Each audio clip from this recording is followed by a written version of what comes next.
toutes les langues, tu vas parler à ton Dieu spontanément avec toi. Parle à ton Seigneur maintenant. Vas-y, libère la louange.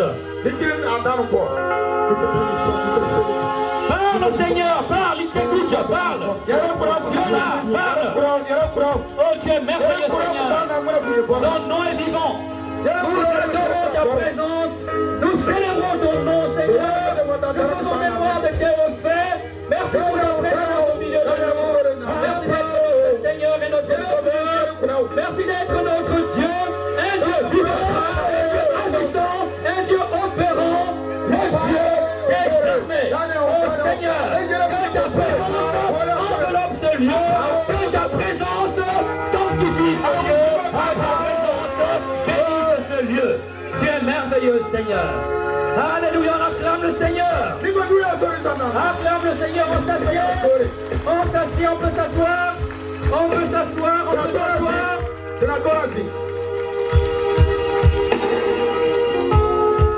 Mes bien-aimés, le thème de cette veillée de prière, c'est à qui irions-nous, Seigneur? Tu as les paroles de la vie éternelle. À qui tu as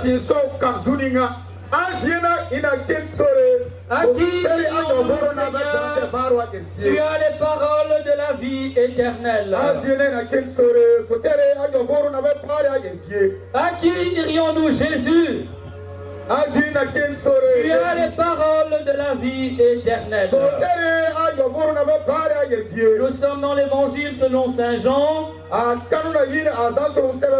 le chapitre 6, le verset 68. Je dis bien dans l'évangile selon Saint Jean, le chapitre 6, le verset 68. Les paroles qui nous rassemblent cette nuit se rencontrent dans cette grande catéchèse, ce long enseignement de Jésus sur le mystère de l'Eucharistie, sur le mystère de la communion. Jésus a multiplié les pains et Jésus va se retirer, précédé de ses apôtres. Et voilà que la foule qui a bien mangé se met à la recherche de Jésus et va traverser leur lac pour rejoindre Jésus. Il trouve Jésus. Actuellement, Jésus est avec ses disciples. La garde rapprochée. Les 12. Et Jésus les interpelle. Il leur dit, vous me cherchez, non pas parce que vous avez compris le signe, mais parce que vous avez bien mangé. Quoi de plus normal pour un homme que où il peut manger bien? C'est un besoin essentiel, c'est un besoin primaire. Mais Jésus n'est pas seulement celui qui prend soin de notre ventre, celui qui pourvoit nos besoins de chaque jour. Il est celui qui donne la vie éternelle. Alors, Jésus va leur expliquer que le plus important, certes, il faut manger, car le vivant a besoin de manger pour vivre. Et le vivant, c'est d'abord celui qui naît, qui va grandir, qui va se nourrir et qui va se reproduire. C'est cela qui est propre au vivant. Si vous prenez une plante, vous prenez un animal, vous prenez un être humain, ce que je viens de dire là, vous êtes commun. Être vivant, c'est naître, c'est manger, c'est se nourrir et c'est faire des enfants se reproduire. Mais vous le savez bien, tout cela ne suffit pas. L'être vivant, particulièrement l'homme, a besoin de joie. Il a besoin de paix. Il a besoin de bonheur. Il a besoin de vérité. Il a besoin de justice. Il a besoin de partager avec les autres. Il a besoin d'être avec les autres. Car chacun d'entre nous est le fruit de la relation d'un homme et d'une femme. Nous sommes le fruit d'une communauté. Et la communauté commence là où il y a un homme et une femme. La communauté comprend deux êtres humains. Le vivant n'est pas seulement celui qui naît un jour et qui va mourir un autre jour. Celui qui mange, celui qui va grandir, celui qui va se reproduire. C'est aussi celui qui a soif de bonheur. Et vous le savez bien, lorsque nous sommes heureux, nous avons besoin que notre bonheur dure. Lorsque nous sommes heureux, nous ne voulons pas que notre bonheur disparaisse. Nous voulons le garder toujours.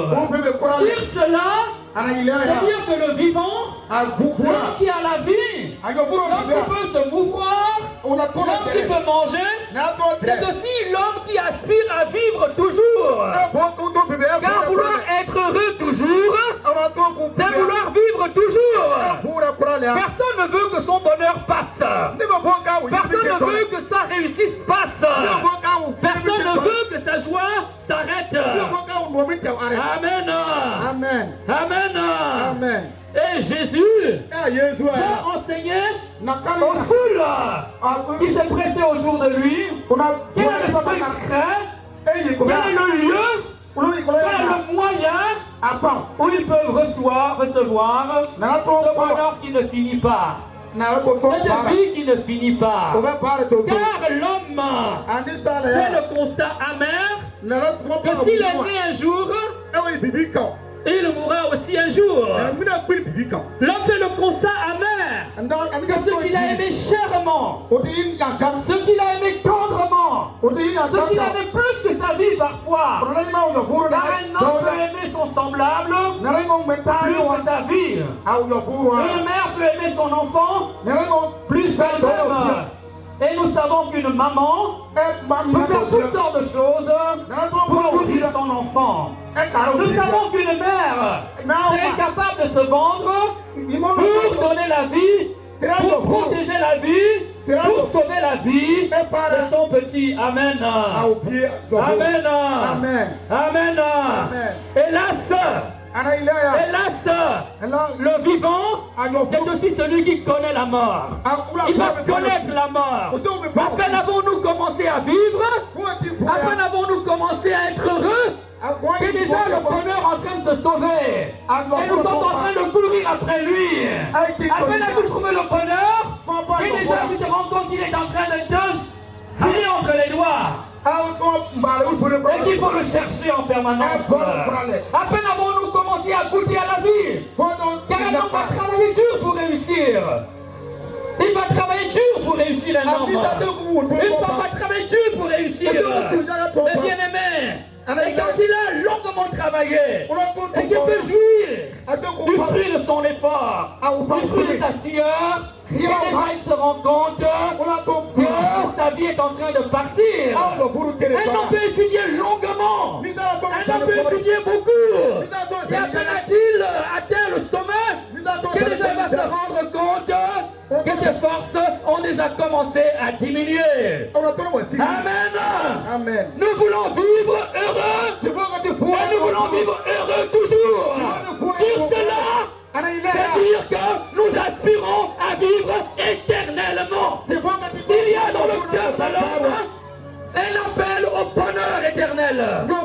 Il y a dans le cœur de l'homme le désir de vivre toujours, le désir d'échapper à la mort. Mais bien aimé, et nous avons raison, car Dieu ne nous a pas fait pour la mort, Dieu nous a fait pour la vie éternelle. Dieu ne nous a pas fait pour la mort. Dieu nous a appelés à partager son bonheur.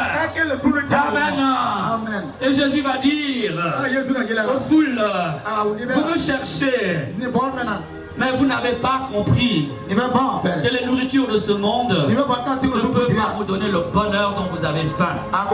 Les nourritures de ce monde, elles sont importantes parce qu'elles nourrissent notre corps, mais ne peuvent pas répondre à tous les besoins de notre cœur, à tous les besoins de notre âme.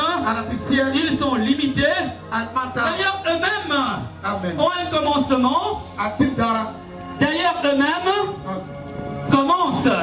La nourriture commence. Et la nourriture peut aussi se corrompre.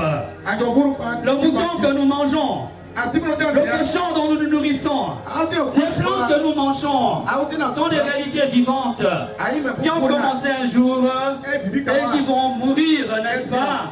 La nourriture que nous avons préparée, qui nous nourrit un instant, si nous la laissons quelques moments, elle va tourner, elle va pourrir, elle va se détruire. Alléluia!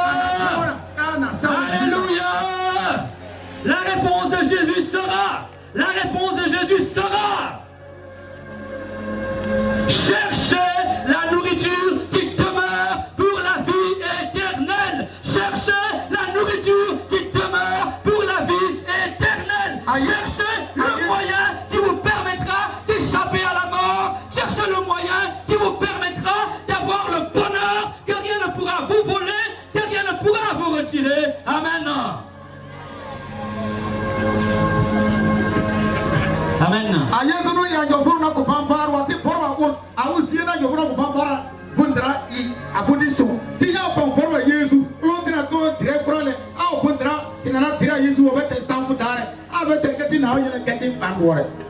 Dis à ton voisin, le Seigneur est au milieu de nous.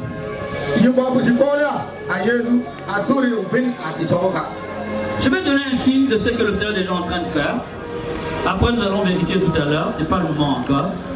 Il y a des gens, dès qu'on a commencé à prier, je vais dire un signe très clair. Il n'y a pas d'échauffement, je ne fais pas de surchauffe émotionnelle ou sentimentale, mais je vais dire quelque chose est en train de vivre beaucoup. Beaucoup ont senti de la tête aux pieds, comme un courant électrique les traverser dans toute la colonne vertébrale. Je dis bien comme un courant électrique qui a envahi leur corps depuis le sommet de la tête jusqu'à la pointe des pieds. Je dis bien comme un courant électrique clairement, visiblement, sensiblement. Amen. Amen. La puissance du Saint-Esprit, la puissance du Saint-Esprit est en train de vous visiter. Le Seigneur vous donne ce signe à ceux qui ressentent cela, pour vous dire qu'il est au milieu de vous, pour vous dire qu'il est agissant dans sa parole, que sa parole n'est pas une parole humaine, que sa parole est source de salut, que sa parole donne la vie, que sa parole libère. Alléluia. Alléluia. Alléluia. Mes bien-aimés, nous voulons vivre heureux toujours. Même quand un homme se donne la mort, ce qu'on appelle le suicide, quelque chose d'horrible. Dans le coutume, c'était considéré comme une malédiction. Même quand un homme se donne la mort, il se donne la mort au fin fond, parce qu'il refuse une vie de malheur, une vie de misère. En d'autres termes, l'homme qui se suicide parce qu'il voulait une vie meilleure, une vie de bonheur, une vie de joie, une vie de succès. Mais bien-aimés, nous sommes marqués par la mort. Même si souvent nous oublions cette vérité. Mais, parce que l'homme, à la différence des autres vivants, l'homme est corps et esprit, matière et esprit, on va dire corps et âme. L'homme meurt de deux manières. L'homme meurt dans sa réalité matérielle. L'homme meurt dans son corps. Mais hélas, comme si cela ne suffisait pas, l'homme peut mourir également dans son esprit. C'est ce que la Bible appelle la seconde mort. C'est ce que la Bible appelle la seconde mort. La première mort, Nous ne pouvons pas y échapper. Il n'est pas en notre pouvoir d'y échapper. Nous sommes soumis à cette loi. Le vivant finit avec la mort. Mais bien aimé, mais la seconde mort, celle de notre esprit, celle de notre âme, l'âme est ce qui fait que notre corps bouge. Quand l'âme a quitté le corps devient un cadavre. Le corps se détruit. Il va pourrir. Amen. Et il va sentir mauvais. Ce qui dépend de nous, ce que Dieu a voulu soumettre à notre coopération, on va dire c'est le fait d'échapper à la seconde mort. C'est le fait d'échapper à la seconde mort. Dieu met à notre portée des moyens d'échapper à la seconde mort. Et en échappant à la seconde mort, d'entrer dans la vie éternelle, d'entrer dans sa vie à lui, une vie qui ne finira pas, une vie de bonheur éternel, la vie qui rendra à notre être, notre corps détruit par la mort. Amen. À qui irions-nous, Seigneur? C'est les paroles qui donnent la vie éternelle. À qui irions-nous, Seigneur? C'est les paroles qui donnent la vie éternelle. Mes bien-aimés, mes frères et sœurs, pour comprendre la proportion de poids de Pierre, nous avons besoin de comprendre ce qu'est la parole. L'homme est un être de parole. On peut définir l'homme comme un être de parole. Oui, il existe des cas, il y a des situations, il y a des situations, il y a des cas, bien aimés,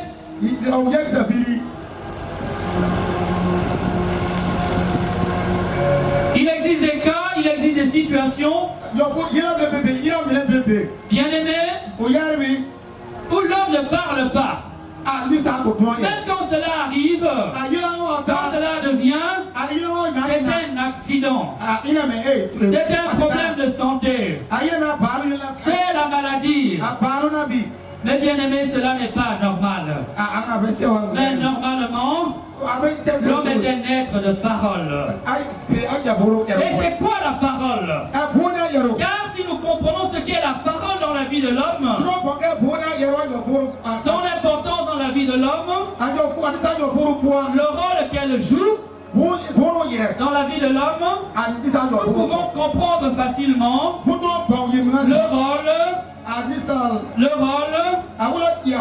rôle qu'elle joue en Dieu.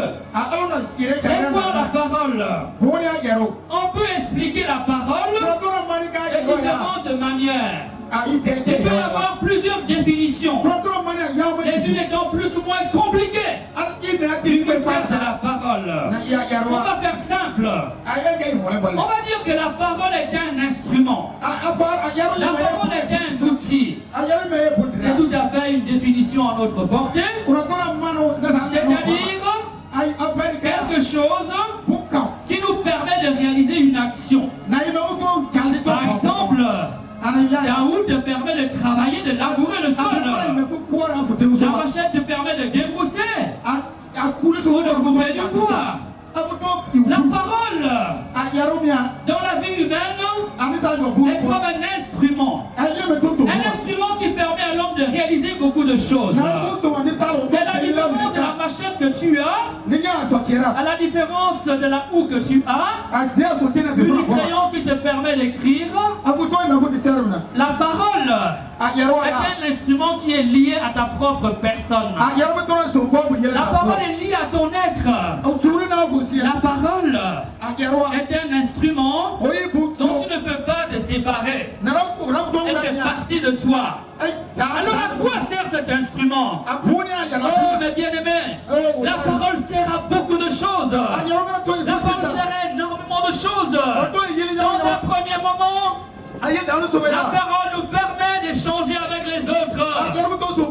Car si nous n'étions pas doués de parole, si nous étions incapables de parler, nous ne pourrions pas partager avec les autres. Nous ne pouvons pas dire aux autres ce que nous sommes, ce que nous pensons, ce que nous leur souhaitons, ce que nous ressentons à leur égard. La parole est un instrument qui nous permet d'échanger avec les autres, qui nous permet de communiquer avec les autres. Dire que la parole nous permet de communiquer avec les autres, c'est-à-dire que la parole nous relie aux autres. Elle nous permet qu'entre l'autre et moi, il y a quelque chose de commun. Communiquer, c'est rendre commun. C'est échanger. C'est partager. Voilà. À quoi sert cet outil absolument extraordinaire? D'abord, nous permet d'échanger. Nous permet de nous rendre les uns les autres. Nous sortir de notre solitude pour nous permettre de partager avec les autres. Nous échangeons nos pensées. Nous échangeons nos sentiments, nous échangeons nos soucis, nous échangeons nos préoccupations. Mais la parole va plus loin que cet échange, qui est déjà une manière de vaincre la solitude et d'établir un contact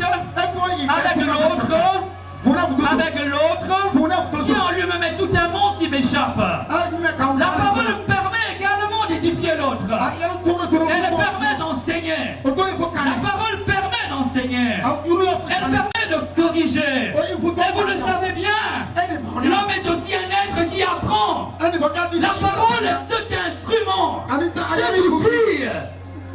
Avant l'écriture, avant les nouvelles technologies, qui nous permet de transmettre ce que nous savons et ce que les générations avant nous ont découvert de la vie, ont eu comme savoir, comme connaissance, et de nous en faire profiter.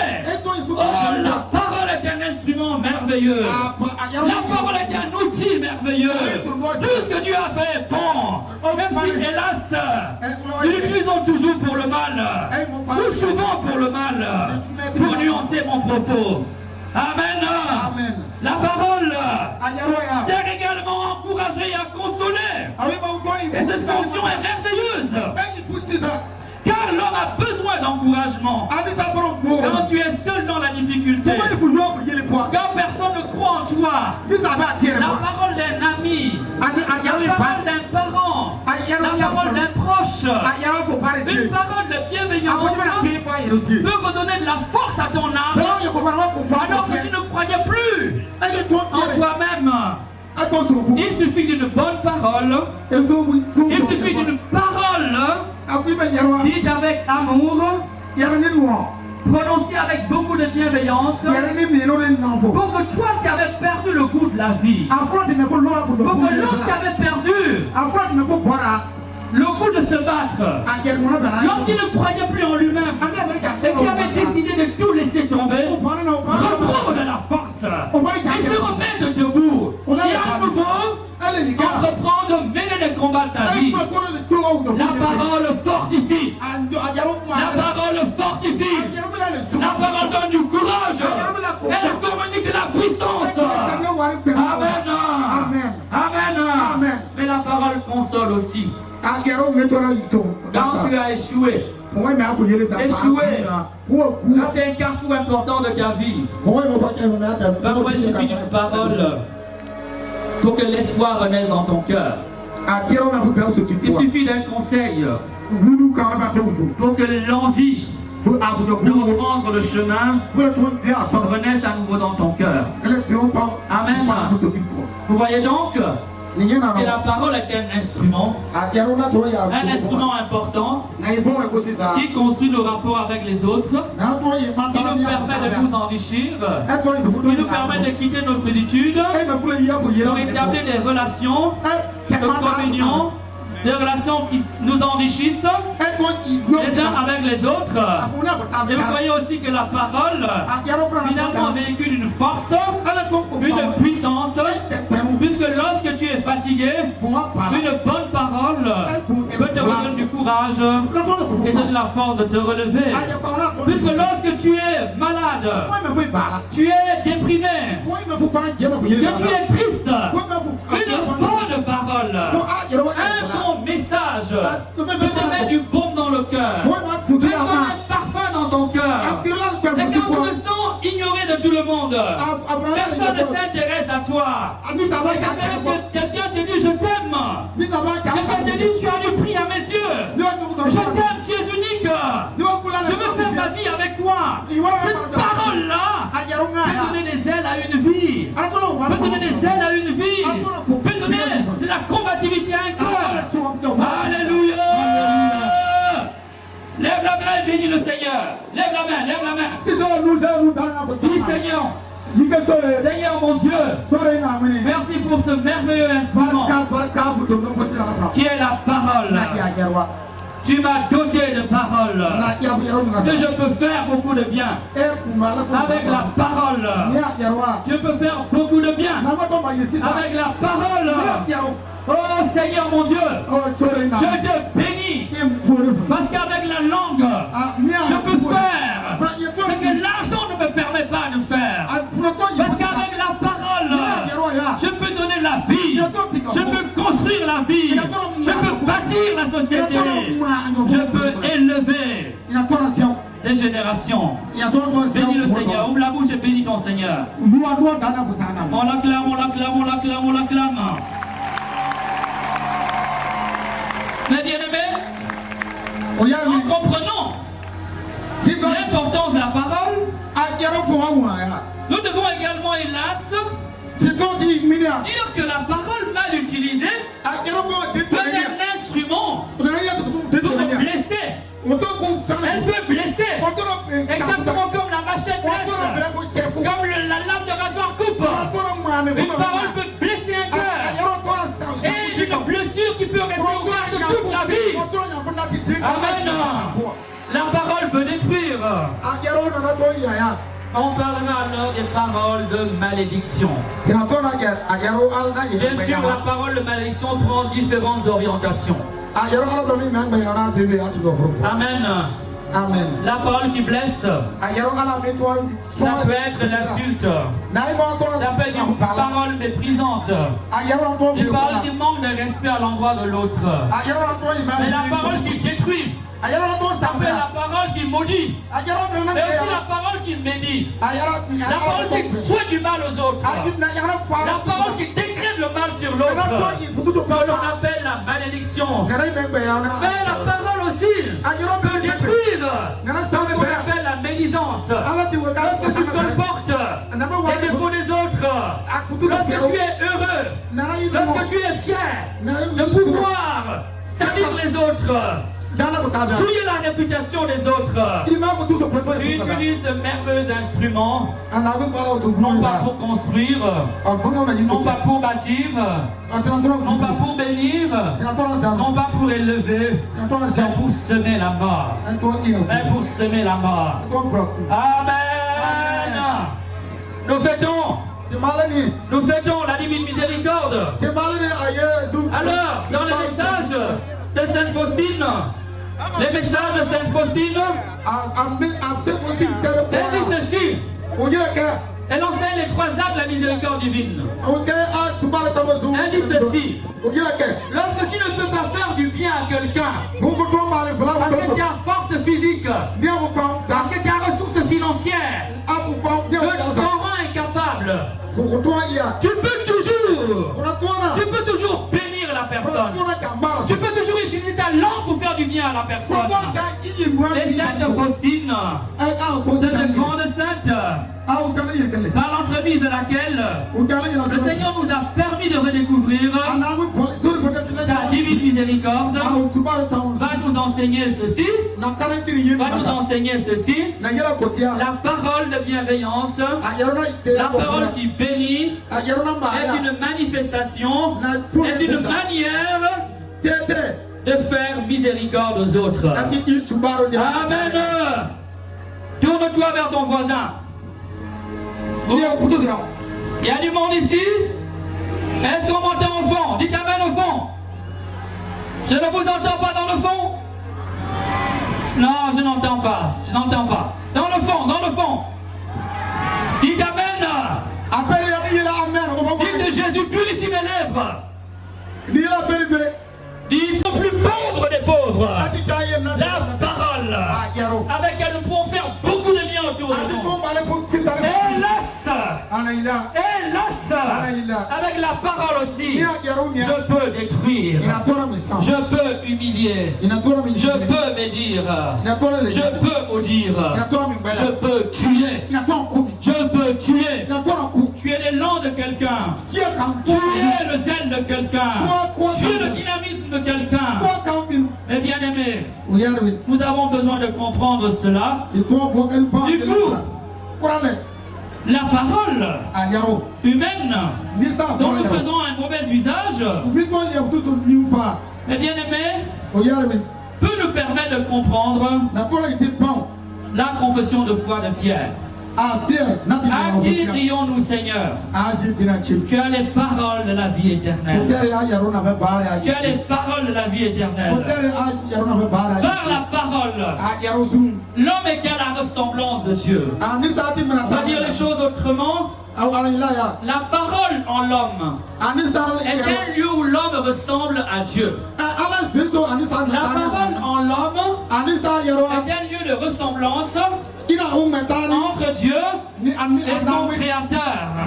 Dire cela, mes bien-aimés, c'est dire que, en essayant de comprendre le rôle de la parole, la fonction de la parole, on peut monter au mystère de la parole en Dieu. Amen. Et cela, nous devons dire ceci. Si la parole en Dieu est créatrice, Dieu dit et cela est créé. Dieu dit et cela est créé. Dieu crée par la parole. La parole de l'homme ne fait qu'ajouter quelque chose à l'être créé par Dieu. Mais la parole de l'homme, dont nous savons, dont nous venons de découvrir la puissance et l'efficacité, est néanmoins limitée. Parce que nous en faisons un mauvais usage. Limité. Parce que toute puissance qu'elle soit, aucune parole humaine ne peut sortir de la mort. Aucune parole humaine ne peut amener à la vie. Aucune parole humaine ne peut créer, ne peut appeler à l'être ce qui n'existe pas. Aucune parole humaine ne peut ramener du séjour des morts, les morts eux-mêmes. Amen. La parole humaine est limitée. La parole de Dieu est sans limite. Car tout en Dieu est sans limite. Car Dieu est sans limite. Il est l'alpha et l'oméga. Il est le commencement et la fin. L'alpha et l'oméga. Le commencement et la fin. Il était.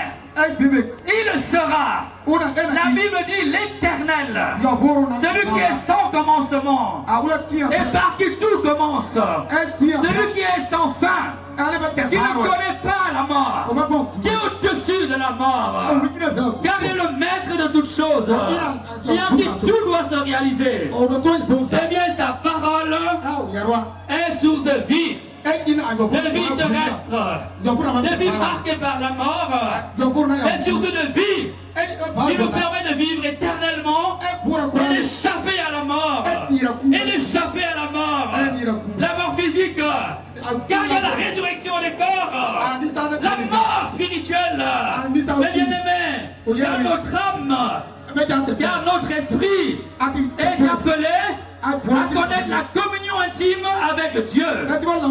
Oui, Saint Pierre va dire, à qui dirions-nous Jésus? Que les paroles qui donnent la vie éternelle. Dire cela, c'est dire que Saint Paul, non Saint Pierre, autant pour moi, a vu en Jésus la puissance de la parole de Dieu. Dire cela, c'est dire que Saint Pierre, au contact de Jésus, en marchant avec Jésus, pendant ces 3 années, a découvert en Jésus-Christ la parole vivante de Dieu.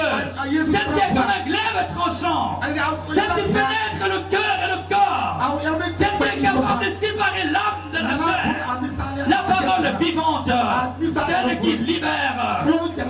transforme. Oui, si Pierre a pu dire cela, si Pierre a pu confesser cela, c'est parce qu'il était témoin de la parole de Dieu à l'œuvre en Jésus-Christ. Et deux, parce que lui-même il a bénéficié de cette parole de salut. Amen, amen, amen, amen, amen, amen, amen. Est-ce qu'on me suit? Est-ce qu'on me suit? Il y a du monde par là? Faites attention. Parce que la grâce de Dieu est en train d'agir dans les cœurs. Faites attention. Car à travers sa parole, Dieu communique la vie. Si la parole de l'homme donne la force, si la parole de l'homme donne la vigueur, si elle encourage, si elle peut relever, si elle me donne l'espoir, la parole de Dieu reçue avec foi, la parole de Dieu écoutée, la parole de Dieu accueillie, la parole de Dieu semée dans nos cœurs, peut nous donner plus que ce que la parole de Dieu nous a donné. Elle peut rebâtir là où nous avons été détruits.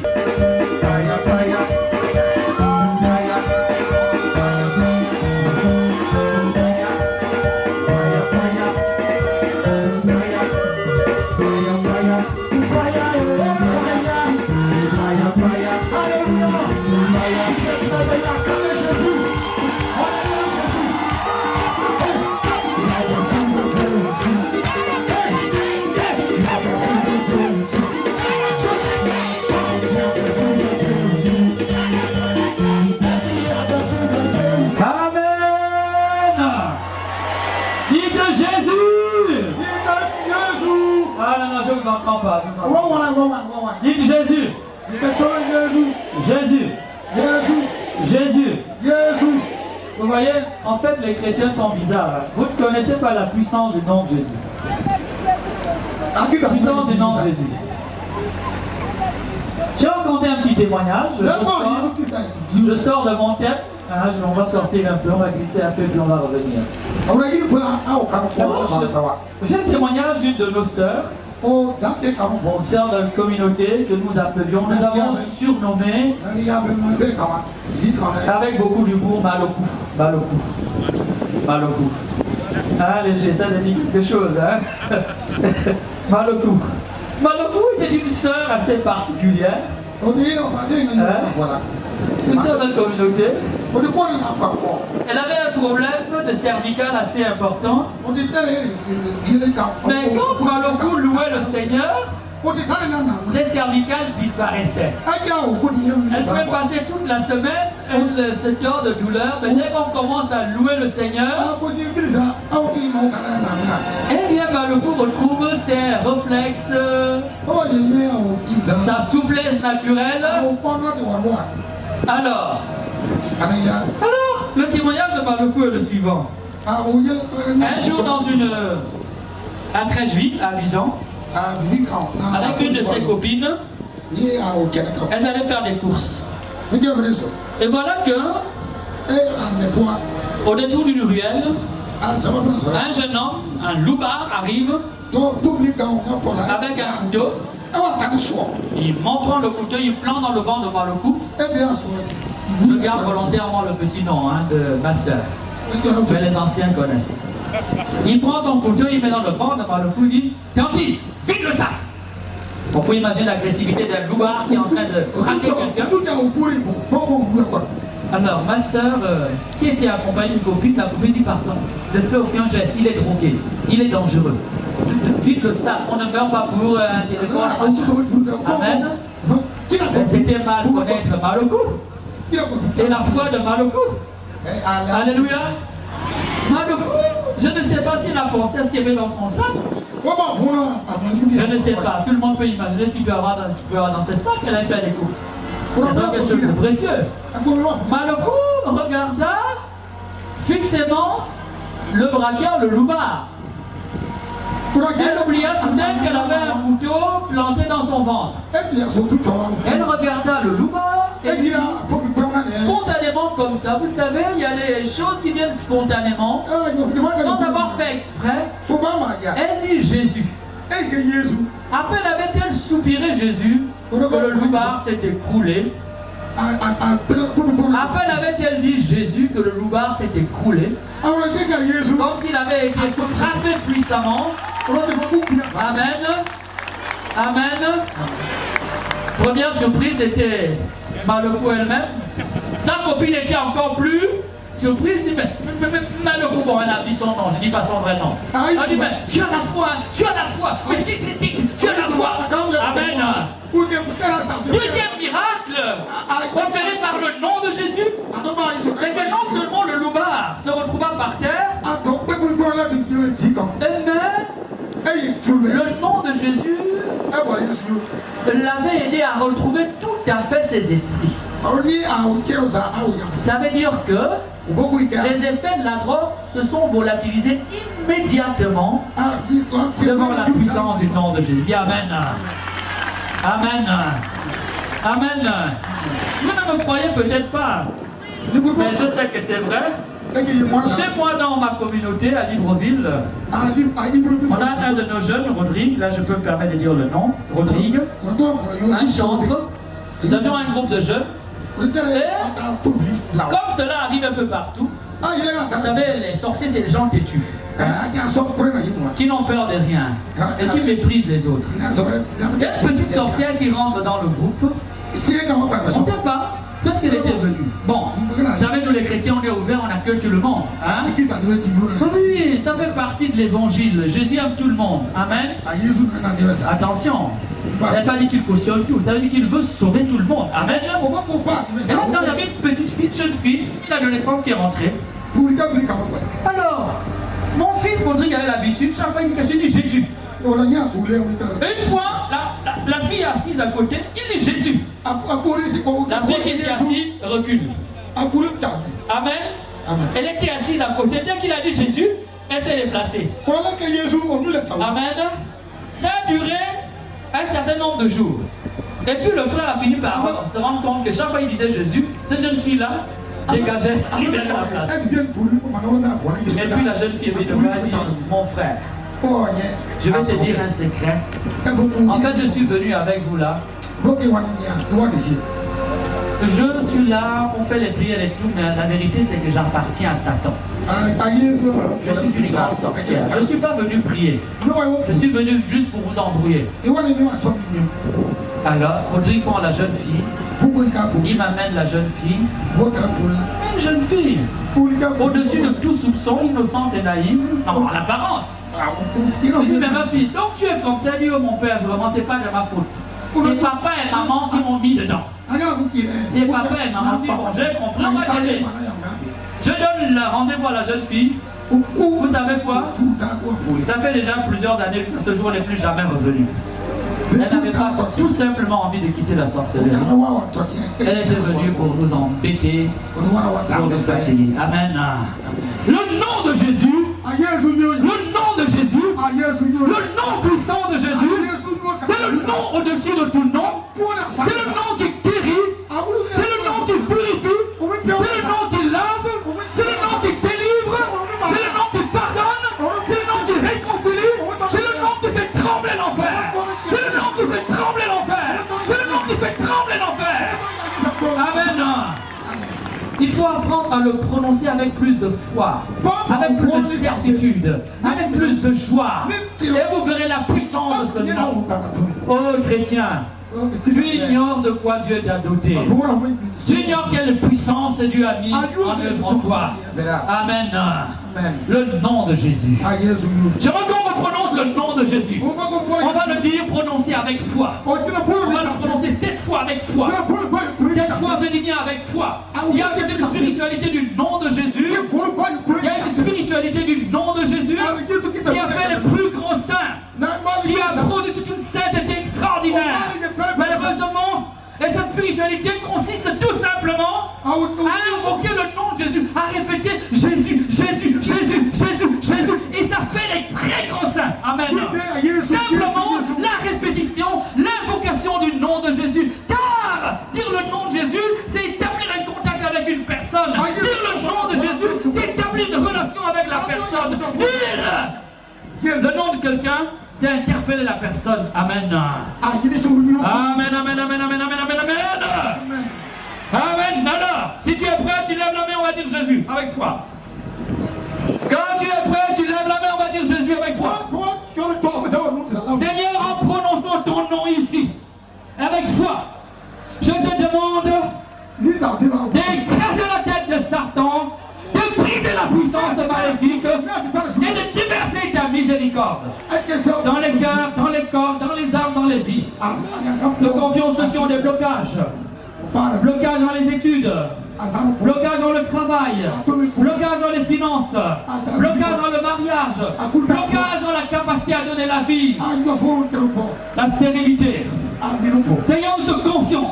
Ceux qui ne dorment pas, parce qu'ils sont hantés par les esprits. Ceux qui ne dorment pas, parce qu'ils sont violés toute la nuit par les esprits. Ceux qui ne dorment pas, oh Seigneur, parce que les animaux se promènent sur leur corps.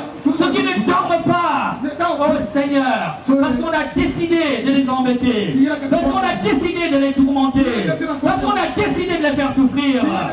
Oh Jésus, en prononçant ton nom, Jésus, nous te demandons de libérer la puissance de ton nom et que ces esprits mauvais brûlent, soient anéantis, soient terrassés, soient consumés, soient, Seigneur, plongés dans la puissance de ta miséricorde. Existe ce lieu, escorté par les anges, dans les abîmes, au nom de Jésus. Amen. Alors on va répéter le nom de Jésus cette fois. Avec toi, tu dois avoir la foi dans ton cœur. La foi dans ton cœur. Amen. Alors je vais entendre tout le monde ensemble. Jésus. Il faut croire, quand tu invoques ce nom, tu dois croire dans ton cœur. On va reprendre, c'était les 7. Jésus. Jésus. Jésus. Jésus. Jésus.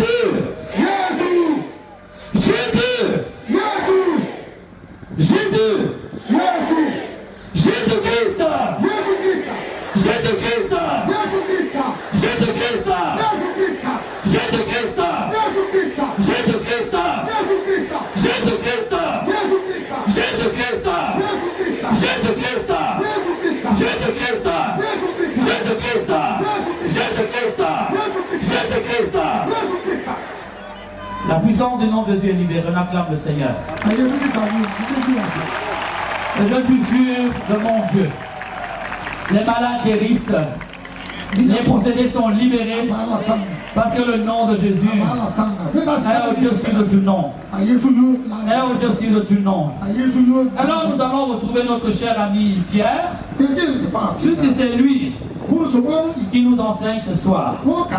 Alors, j'étais en train de vous dire que Pierre n'est pas un maboule. Quelqu'un d'un peu simple dans la tête. Il a le sens pratique, il a le sens concret. C'est quelqu'un, vous savez, habitué à faire le commerce. Et vous savez comment les commerçants sont concrets. Quelqu'un qui vend du poisson, il pèse, il calcule. Amen. Oui. Si Pierre a pu dire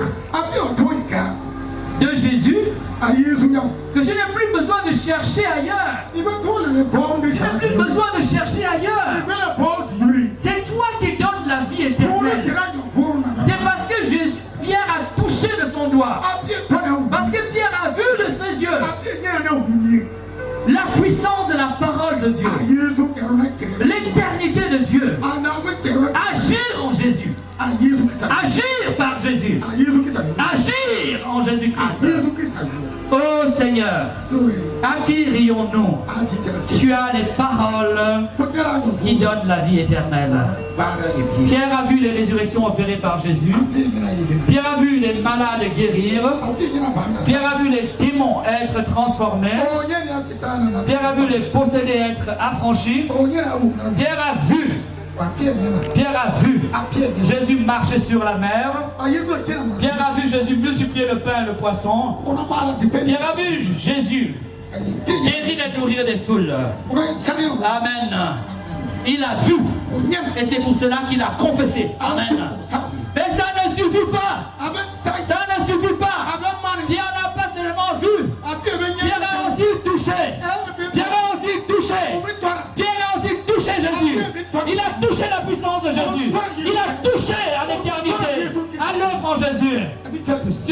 comment ça?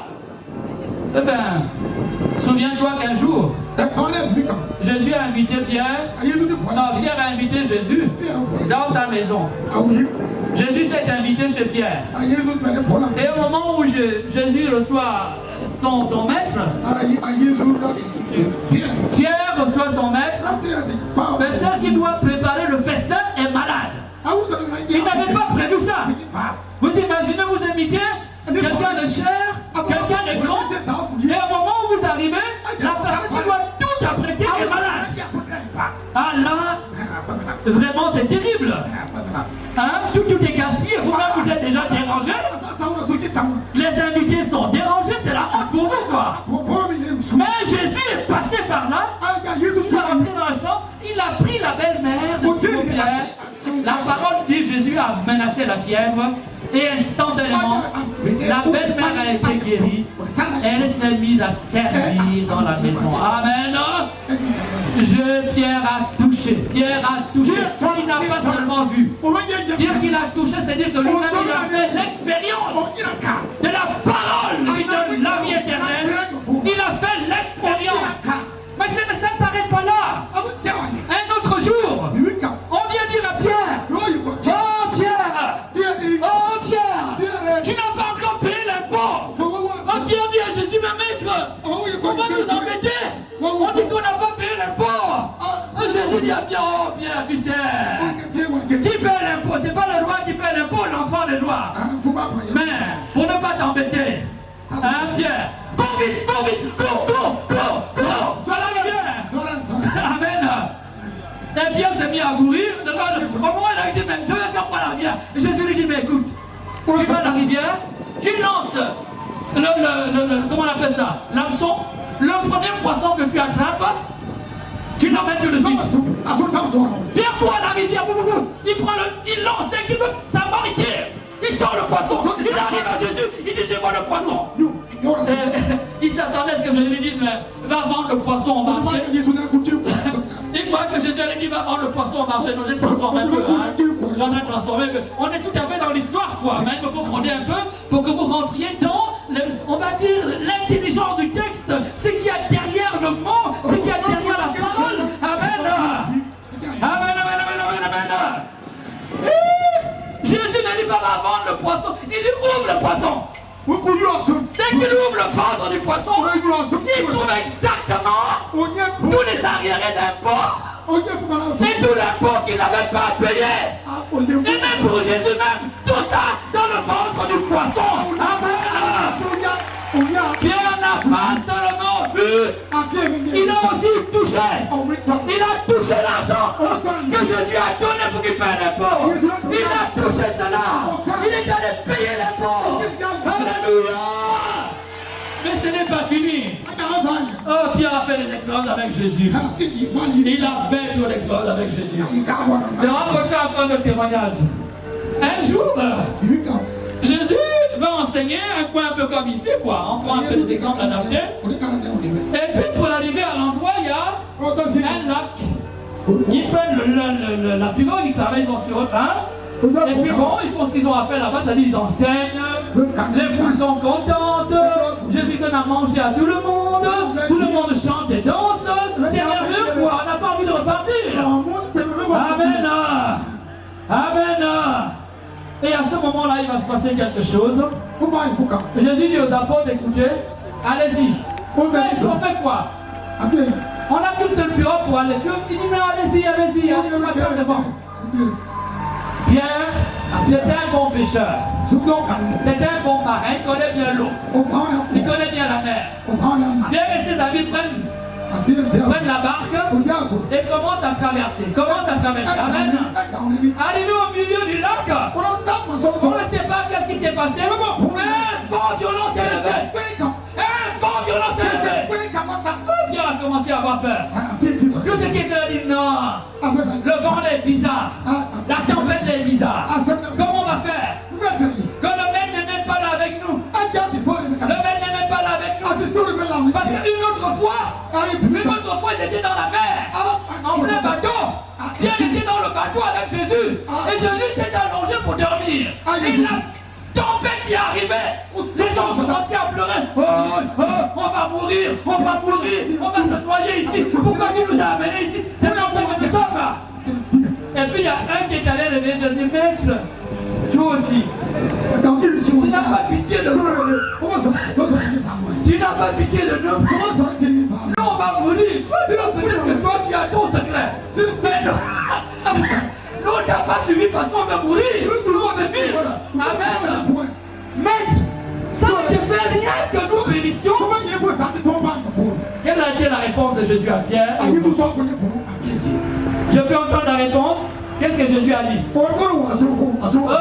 Il y a du monde, qu'est-ce que Jésus a dit?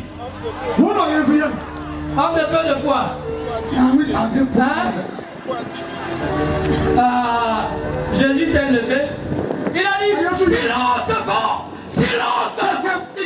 Et le vent s'est calmé. Comme si on avait tiré un rideau. Amen. Pierre a vu cela de ses yeux. Amen. Pierre a vu cela de ses yeux. Mais ça ne suffit pas.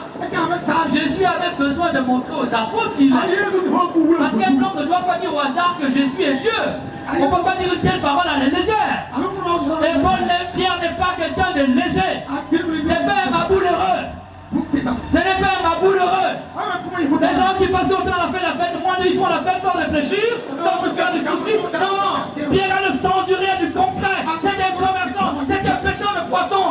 Il sait qu'il faut bien faire son travail pour pouvoir gagner sa vie normalement. Amen. Ce jour-là, eh bien, Jésus envoie à nouveau les apôtres. Il n'est pas là. Il n'est pas là.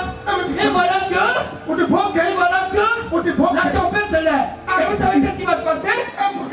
Pendant que la tempête se lève, on voit Jésus qui se promène sur le bateau. Non, sur la mer tranquillement. Jésus se Allah. Ceux qui vivent là où il y a des mers savent qu'il y a beaucoup de choses mystérieuses sous la mer. Le livre de l'Apocalypse dit qu'il y a des monstres qui sortent de la mer. Non, ils ont commencé à avoir sérieusement peur. Hein? Parce que sous l'air, et ils se sont dit, mais là, les esprits de la mer vont venir nous avaler aujourd'hui. Amen. Et quand elle était le plus fougueux, c'était aussi l'ancien. Quand c'est comme ça, tout le monde se met derrière l'ancien. Et Dieu a dit, mais j'ai dit, oh, les enfants, n'ayez pas peur. Il a dit, mais toi, tu es qui? Il a dit, mais je suis Jésus. Jésus comment? Tu rentres sous la mer. Est-ce que c'est vraiment toi? Il dit, les enfants, n'ayez pas peur. Il a dit, mais Jésus, si c'est vraiment toi, c'est qu'à moi aussi, je gagne. Jésus dit à Pierre, pardon. Pierre, viens vite. Et vous savez, parfois on peut parler à la légère. Surtout quand on a peur, on parle à la légère. Pierre n'avait pas mesuré tout ce qu'il était en train de dire. Il faut le comprendre, il était paniqué. Quand on a peur, on peut dire n'importe quoi. Mais il n'avait pas trop réalisé. Et voilà Pierre qui descend sur la mer et il commence à marcher sur l'eau. Et pendant qu'il marche sur l'eau, à la rencontre de Jésus, Pierre retrouve ses esprits. Il se rend compte qu'un homme n'a jamais marché sur la mer.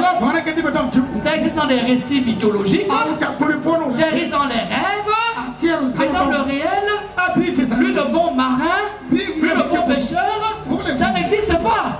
Il a dit, non, est-ce que c'est vraiment vrai ça? Et pendant que Pierre avance, ses pieds commencent à s'enfoncer. Normalement, les pieds ne s'enfoncent pas dans l'eau. Les pieds s'enfoncent dans le sable ou dans la boue. Et là, les pieds de Pierre commencent à s'enfoncer dans l'eau. Et il se rend compte qu'il enfonce. Amen. Et il dit, Jésus, sauve-moi. Et Jésus le prend par lui. Pourquoi as-tu douté, homme de peu de foi? Amen. Quand Pierre dit, à qui irai-je, Seigneur? Tu as les paroles de la vie éternelle. C'est parce qu'il a vu et c'est parce qu'il a touché. Il a touché l'argent. Amen. Il a marché, touché avec les pieds. Amen. Il sait que Jésus a la parole qui donne la vie éternelle. Il sait que Jésus a la parole qui donne le salut. Il le sait. C'est un témoin. C'est un témoin. C'est un témoin.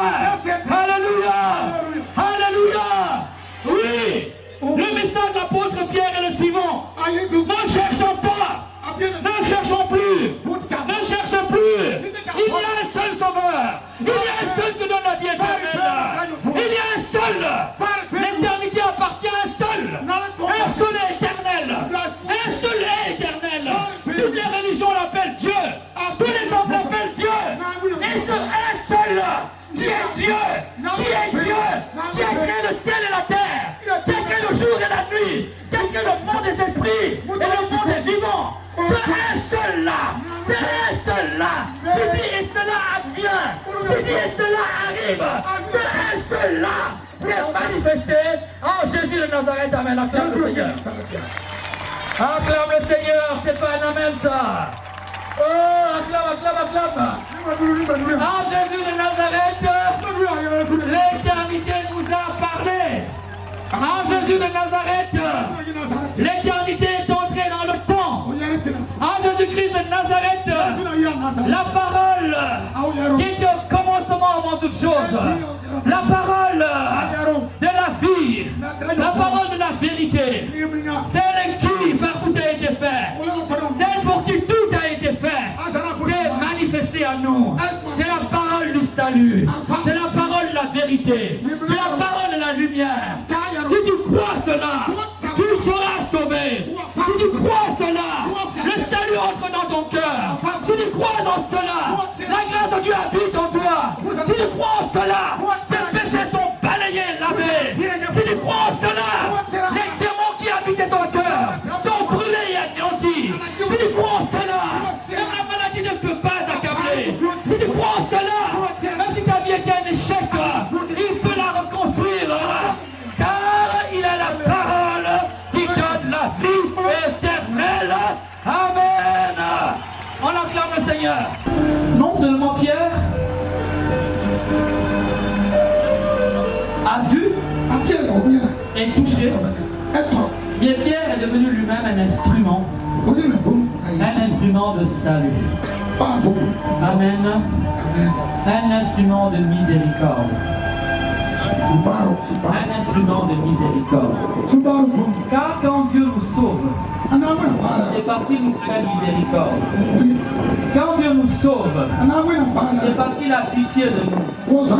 C'est pas parce que nous sommes les meilleurs. C'est pas parce que nous sommes les plus bons.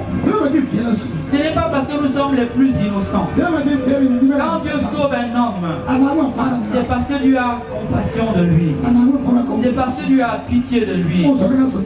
Quand Dieu se sert d'un homme, c'est parce que Dieu l'aime et veut en faire un instrument de sa miséricorde. Allemand à Jésus est devenu lui-même un instrument de miséricorde. Il va porter la parole du salut. Il va porter la parole du salut jusqu'aux extrémités de la terre. Jusqu'à Rome, il le mourra. À cause de Jésus. À cause de Jésus. Car si tu as la vie éternelle en toi, tu n'as plus peur de la mort de ce monde. Car Dieu a le pouvoir de ramener à la vie celui qui est mort pour lui. Lui qui a fait venir à la vie ce qui n'existait pas. Ce n'est pas compliqué pour Dieu d'amener à la vie quelque chose qui n'existe pas. N'imagine pas que c'est plus compliqué pour Dieu de ramener à la vie ce qui a déjà existé et qui est mort. Non, cela est un jeu d'enfant pour le Seigneur Dieu. Amen. Cela est un jeu d'enfant pour l'éternel Dieu. Amen. Un instrument de miséricorde par la parole, car Pierre va témoigner de la parole de Jésus. Il va annoncer la bonne nouvelle. Il va se servir de sa bouche. Il va se servir de sa voix. Il va se servir de ses mots pour parler de Jésus et communiquer le salut de Jésus. Amen. La parole de miséricorde sera à l'œuvre sur les lèvres de Saint-Pierre. Mais il ne va pas s'arrêter là. Pierre va également prier. Parce que Jésus avait prié pour lui. Au moment où Satan avait réclamé sa vie. Au moment où Satan voulait prendre la vie de Thomas, de Pierre. Jésus avait dit à Pierre, Pierre, il t'a réclamé. Mais moi j'ai prié pour toi.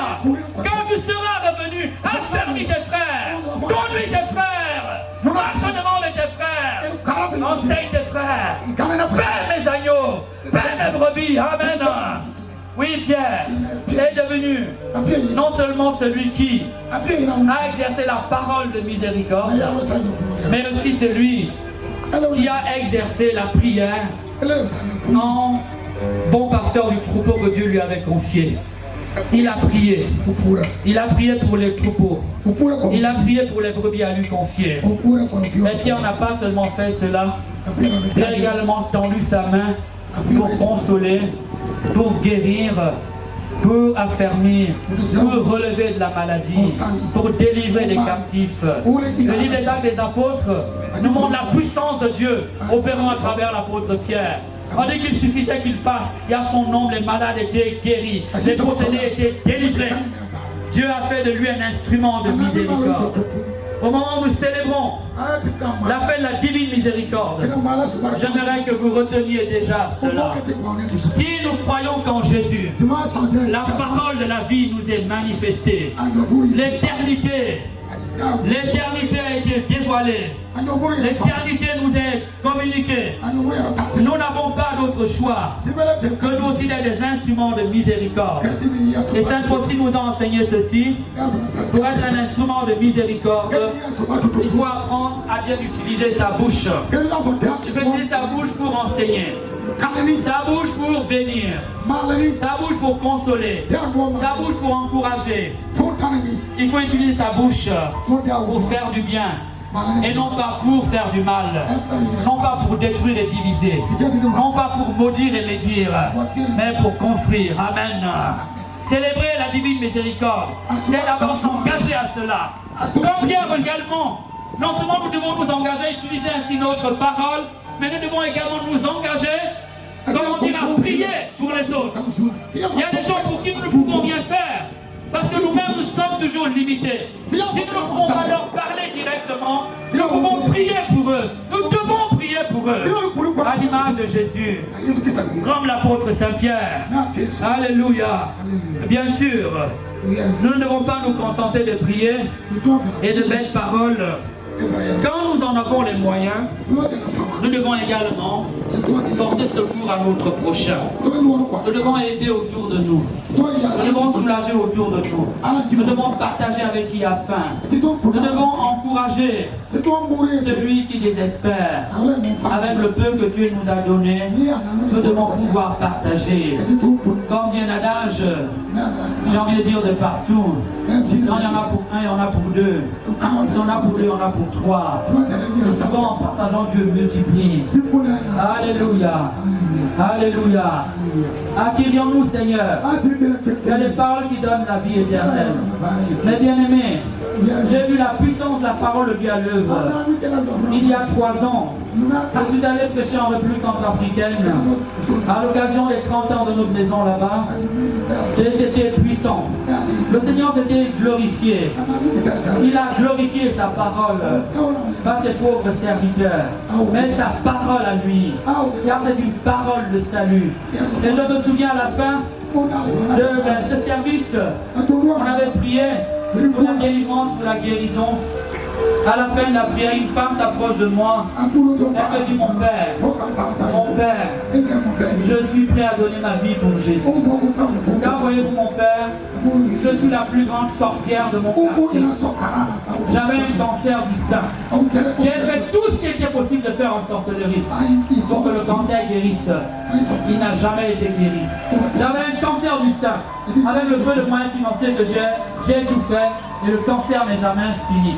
Mon père, il a suffi de la prière que vous avez faite et le cancer a disparu. Mon sein est redevenu ferme comme lorsque j'étais une jeune fille. Mon père, si tu veux te confiner, non, pardon, je n'ai pas besoin de voir cette fois. Amen. Et dit, mon père, je suis prêt à donner ma vie pour Jésus. Je sais maintenant qu'il est le roi des rois. Qui est le Seigneur des Seigneurs, que je servais le mal. Oh mon père, je regrette le mal que j'ai fait. J'ai dit, ma fille, qui est une fille d'Abraham, le salut rentre chez toi ce jour. Je souhaite que le salut rentre chez toi ce soir. Je souhaite que le Christ rentre dans ta maison aujourd'hui. Car c'est lui qui donne la vie éternelle. C'est lui qui donne le salut. Amen. Mes bien-aimés, je me souviens d'une évangélisation que nous avons faite à l'époque où j'étais ici. Il y avait beaucoup de nous habitions en bas avec le frère, quelques frères de la maison de l'époque. Nous sommes allés à Vicine. Au moment de la prière, le Seigneur dit ceci. Il y a deux, une femme, une mère et sa fille, qui ne se parlent pas à cause d'une violente dispute. La maman a maudit sa fille. Et on demande aux personnes de s'avancer. Voilà que pendant la prière, une dame s'approche, elle se lève. Elle vient devant tout le monde et dit, mon père, c'est moi mon père. J'ai maudit ma fille publiquement. Je lui avais parlé, m'a mal répondu. Et voyant comme elle me répondait mal, j'ai haussé le ton et on s'est battu. J'étais tellement déçu et tellement en colère que je me suis mis nu dans la cour. Et j'ai dit, si c'est pas moi qui t'ai accouché, rien ne marchera dans ta vie. J'ai dit, mon père, je l'ai fait. Au moment où elle parlait, sa fille qui était aussi dans l'église, sort de l'église, elle vient se mettre debout. Et dit, mon père, je reconnais. Je reconnais que j'ai mal fait. Je reconnais que j'ai fait ce qu'un enfant ne doit pas faire à sa mère. Je demande pardon. Amen. Jésus les réconcilie en public. Jésus les réconcilie en public. Amen. Amen, amen, amen, amen, amen. La parole de Dieu est vivante. La parole de Dieu est puissante. La parole de Dieu est agissante. Amen. Il y a quelques jours, à peu près un mois, à Libreville où je suis, il y avait une campagne d'évangélisation organisée dans une paroisse. La paroisse Saint-Jean d'Arc de Lipoila. Et vous m'avez confié un thème à traiter sur les esprits anti-mariage. Et j'avais fait l'enseignement. À la fin de l'enseignement, nous avons décidé de prier. Nous avons prié pour beaucoup de femmes qui souffraient de stérilité. Et à la fin de la prière, je suis rentré chez moi. Voilà que le samedi suivant, la prière avait lieu un jeudi. Le samedi matin, je sors de mon bureau. Il y a une femme qui est à la porte de mon bureau. Ah mon père, je veux te voir. Je dis, pardon ma fille, je ne reçois pas aujourd'hui. Aujourd'hui c'est le jour où je me repose un peu. Et je prie pour me séparer, montre mes livres et mes enseignements. Je ne reçois pas. Elle dit, mon père, non, donnez-moi ces 2 minutes. J'ai dit, non, j'ai dit 2 minutes. Elle dit, mon père, 2 minutes seulement. Ne vous inquiétez pas, je ne vous les prends pas. La femme ouvre son sac. Elle sort de son sac un petit paquet. Le petit paquet, c'était des compresses. Et dans la compresse, il y avait une boule de chair avec du sang. Une boule de chair avec du sang. Elle dit, mon père, je voulais que vous le voyez vous-même. Parce que si j'allais vous raconter, vous n'allez pas croire. Si j'allais raconter ça, les gens allaient dire que je mens, que je rêve. Il dit, mon père, le jour où vous avez prié pour les femmes qui avaient des problèmes dans le ventre, quand je suis rentré chez moi, j'ai commencé à sentir quelque chose bouger dans mon bas-ventre. Et j'ai expulsé de mon ventre ce morceau de chair que vous voyez. Alors, comme je savais que je ne pouvais pas vous voir immédiatement, j'ai pris le morceau de chair, j'ai emballé dans la compresse, j'ai mis dans un sachet, j'ai mis au frigo. Je voulais que tu vois mon père. Je voulais que tu vois de mes yeux. J'ai dit, ma fille, le Seigneur est vivant, alléluia. La puissance de la parole de Dieu est opérante, alléluia. Jésus-Christ est vivant, alléluia. Il avait glorifié son nom. Il avait glorifié sa parole. Car sa parole est vivante. Sa parole est agissante. Oh mes bien-aimés, c'est cette parole que nous vous annonçons. C'est cette parole que nous vous prêchons. Dans le chapitre 6 de l'évangile selon Saint Jean, chapitre duquel est extrait le verset que nous avons commenté. Accueillons-nous Seigneur, tu as les paroles de la vie éternelle. Jean 6, 68. En fait, l'essentiel du message de Jésus tourne autour de ceci. Si vous voulez être sauvé, il faut croire en Jésus. Croire de tout votre cœur. Croire de toute votre foi. Croire de tout votre amour. Croire de toutes vos entrailles. Croire que Jésus-Christ est Seigneur. Croire que Jésus-Christ est Sauveur. Croire qu'il est mort pour toi. Croire qu'il est ressuscité d'entre les morts. C'est le chapitre 6, le verset 29. La foi en Jésus-Christ, c'est elle qui donne la vie éternelle. Ce n'est pas la foi en un homme, c'est la foi en Jésus-Christ qui donne la vie éternelle. Dans la même parole de Dieu, dans la même parole de Dieu, dans un chapitre plus loin, ou plutôt le même chapitre, notre foi en Jésus-Christ, elle passe par le mystère eucharistique. Jean 6, le verset 55 à 56, Jésus fait ce long discours sur l'Eucharistie, la messe. Et c'est à la fin qu'il pose la question, est-ce que vous me croyez? Est-ce que vous pouvez m'abandonner? Le discours est le suivant. Jésus nous donne la vie éternelle dans la communion eucharistique. C'est lui le pain de la vie. Tous les pains de ce monde, tout ce qui nous nourrit, ici et maintenant est bien. Mais cela ne peut pas nous donner la vie éternelle. C'est Jésus-Christ la vie éternelle. En le recevant, en le mangeant, en l'accueillant dans sa parole, en nous nourrissant de lui dans l'Eucharistie, nous avons la vie éternelle. Qui mange ma chair et boit mon sang à la vie éternelle. Et moi je le ressusciterai au dernier jour. Dit Jésus. Quelle est la parole de Dieu? En Jean 6, le verset 55, le verset 56. Or, mes bien-aimés, croire en Jésus, l'accueillir dans l'Eucharistie, c'est accueillir sa parole. Dans l'épître de Saint Jacques, le chapitre 1, le verset 22 et ceux qui suivent, la parole de Dieu déclare ceci: il ne nous faut pas que nous nous contentions d'écouter la parole de Dieu. Il faut que nous la mettions en pratique. La foi qui sauve, ce n'est pas seulement celle qui consiste à dire Seigneur, Seigneur. C'est celle qui s'est traduite en pratique, en parole de miséricorde, en prière pour ton frère, mais aussi en geste concret pour ton frère. Car dit l'apôtre Saint Jacques, celui qui écoute la parole de Dieu sans la mettre en pratique, celui-là, il ressemble à un homme qui prend un miroir le matin, il regarde son visage, il oublie ce qu'il a vu dans le visage, il ne se nettoie pas le visage.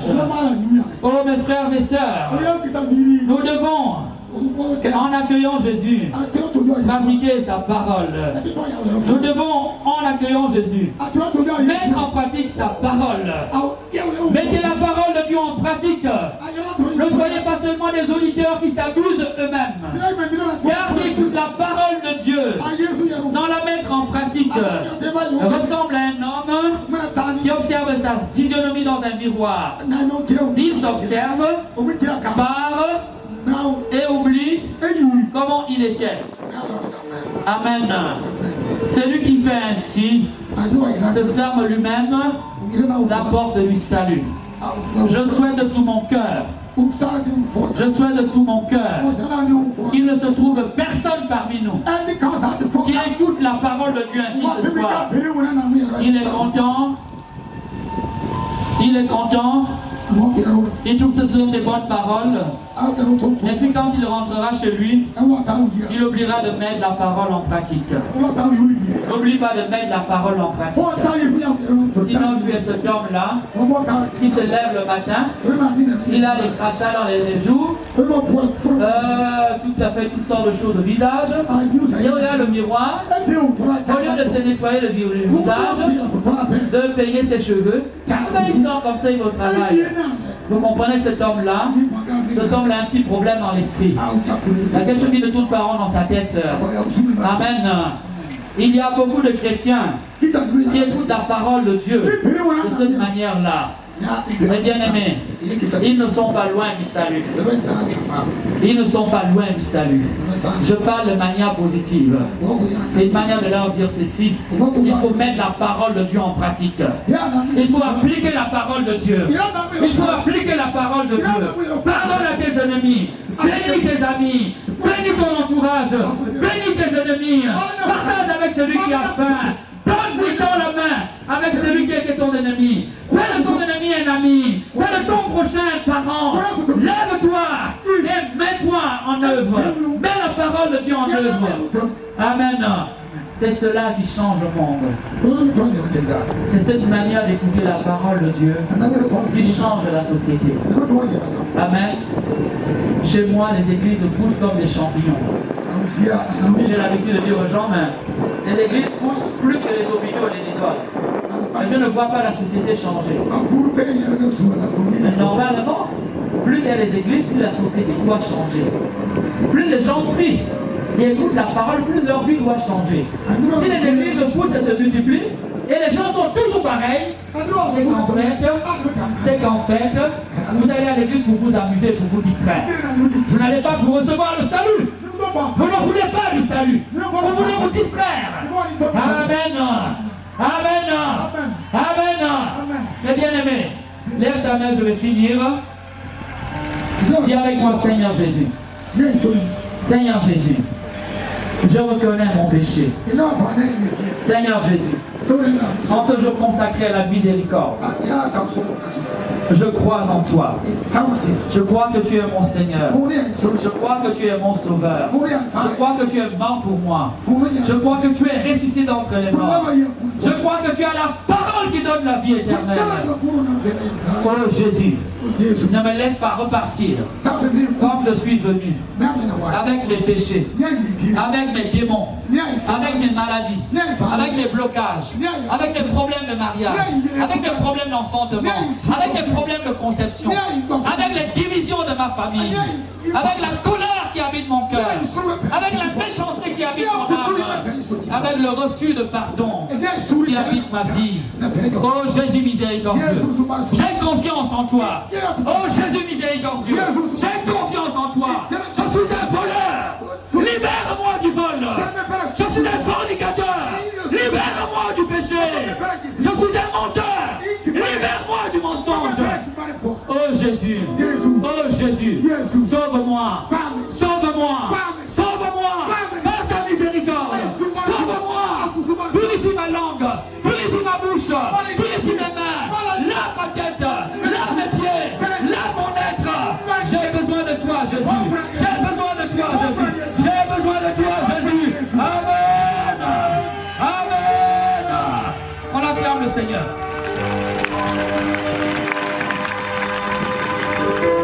Pendant que je parle, il y a des personnes qui sont visitées par la parole de Dieu.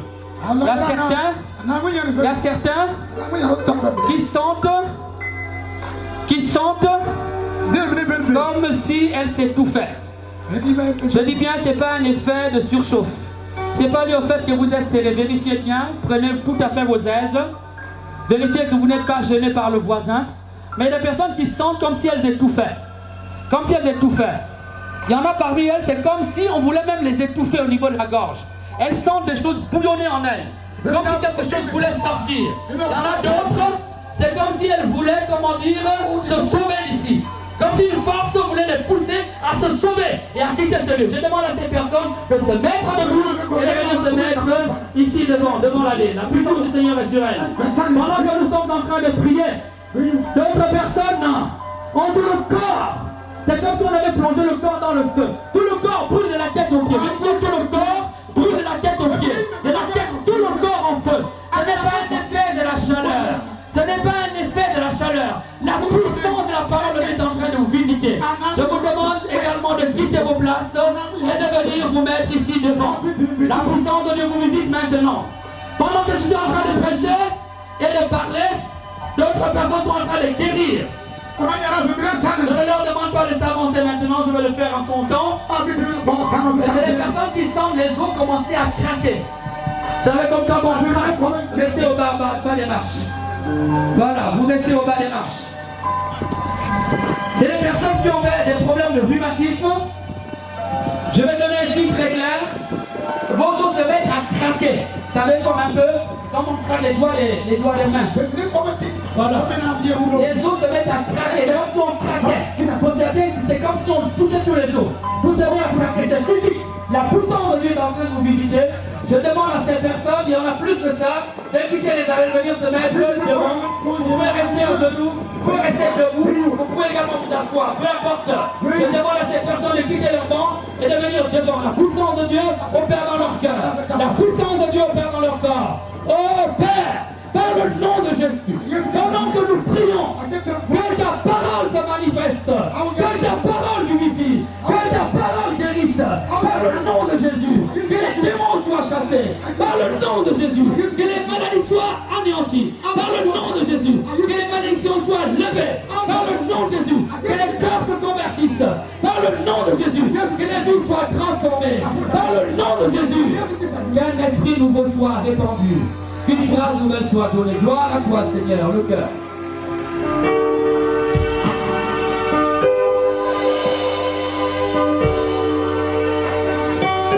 Oh Jésus, merci pour ta parole. Pendant que tu as ta place, à toi, tu peux te lever aussi, ouvrir les mains en signe d'accueil de la présence de Dieu. Le Seigneur a visité ceux qui sont là devant nous et il continue son travail. Il visite aussi parmi nous des personnes qui étaient comme habitées par des doutes. Et en écoutant la parole, en voyant déjà ce que le Seigneur a fait, les doutes sont en train de quitter ton cœur. Le Seigneur est en train de t'affermir dans la foi. Tu peux dire comme Pierre, Seigneur, je crois, mais fortifie ma foi. Jésus, je crois, mais fortifie ma foi. Merci Seigneur. Gloire à toi, notre Dieu. Oh Jésus, oh Jésus, appelle Jésus, les enfants crient à toi,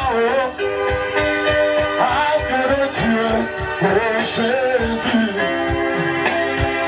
la nation crie à toi, Arc de Dieu, oh Jésus,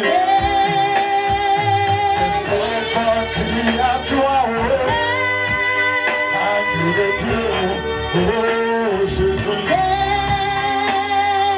Manifeste ta gloire, Seigneur. Arc de Dieu, oh Jésus. Oh Jésus, oh Jésus, oh Jésus. Appelle Jésus, oh Jésus.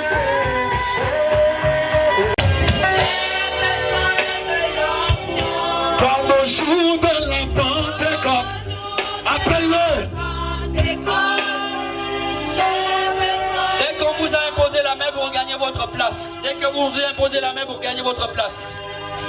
Recevez le Saint-Esprit, c'est une démarche de foi. Dès qu'on vous a imposé la main, vous regagnez votre place. La puissance de Dieu, le feu du Saint-Esprit sur vous. Au nom de Jésus, au nom de Jésus. Le feu du Saint-Esprit sur vos cœurs.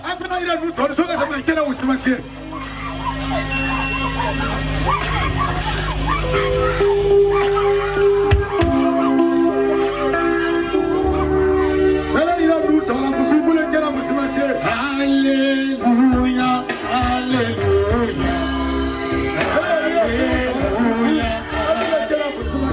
Alléluia, Alléluia, Alléluia, Alléluia, Alléluia, Alléluia, Alléluia,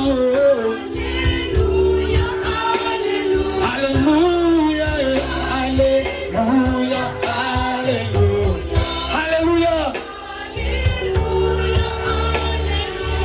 Comme au jour de la Pentecôte. Hey! J'ai besoin de ton esprit, Seigneur.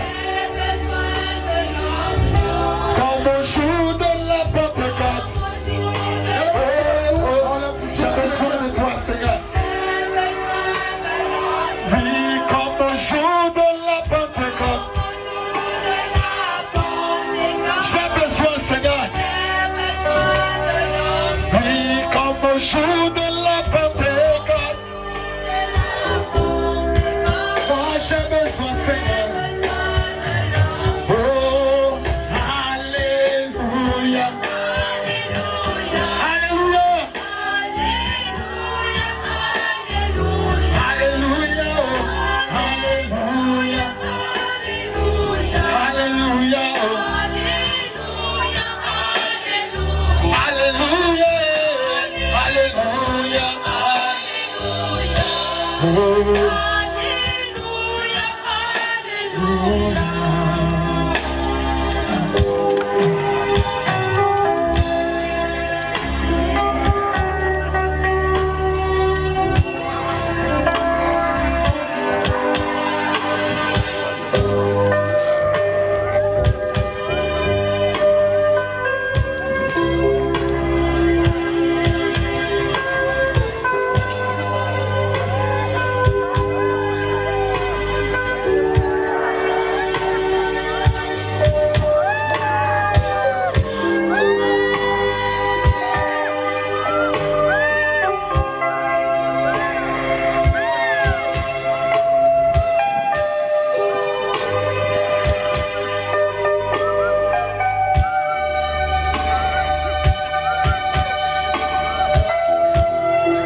Descends, Saint-Esprit viens, Esprit de Dieu. Saint-Esprit viens, Saint-Esprit viens. Descends, descends, Saint-Esprit viens, Saint-Esprit viens, Esprit de Dieu. Oh Saint-Esprit viens, Saint-Esprit viens. Oh viens, descends, Saint-Esprit viens, Saint-Esprit viens, Esprit de Dieu.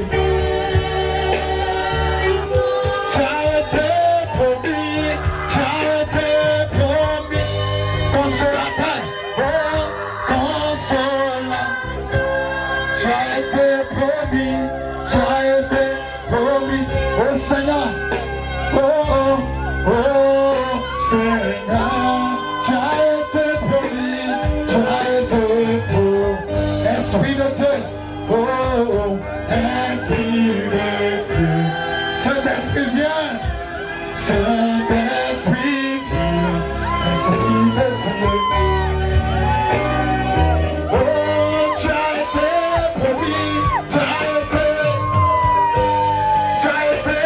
promis, consolateur, tu as été promis, tu as été, oh Seigneur, tu as été promis.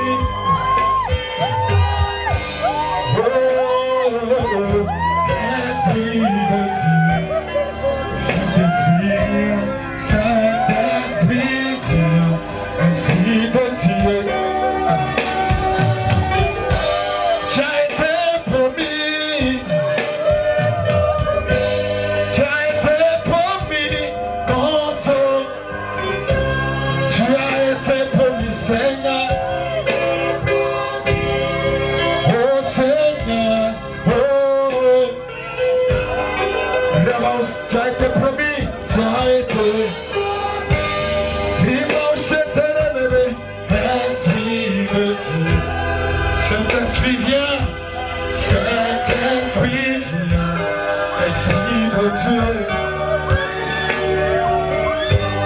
Oh Rabbi, baisse Dieu. Oh Rabbi, oh Rabbi,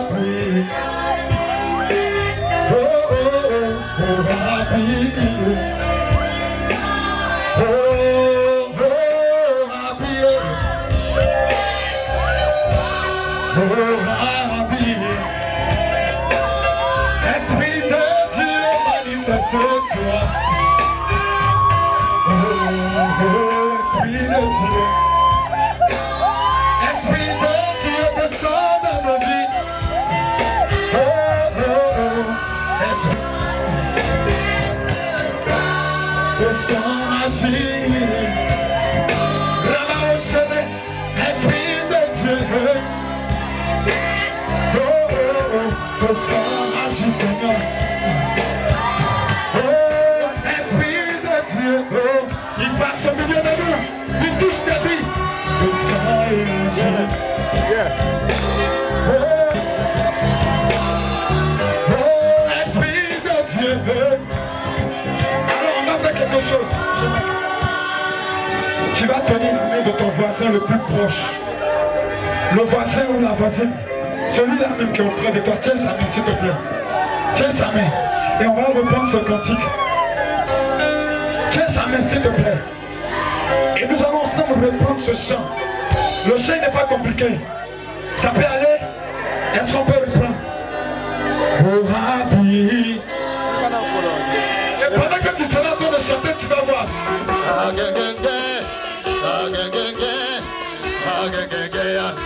Je ne t'entends pas. Je ne t'entends pas. Je ne t'entends pas. Je ne t'entends pas. Je ne t'entends pas plus fort. Ton sorcier.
Alessa ya yamaro bobo na mizia na kuna kofona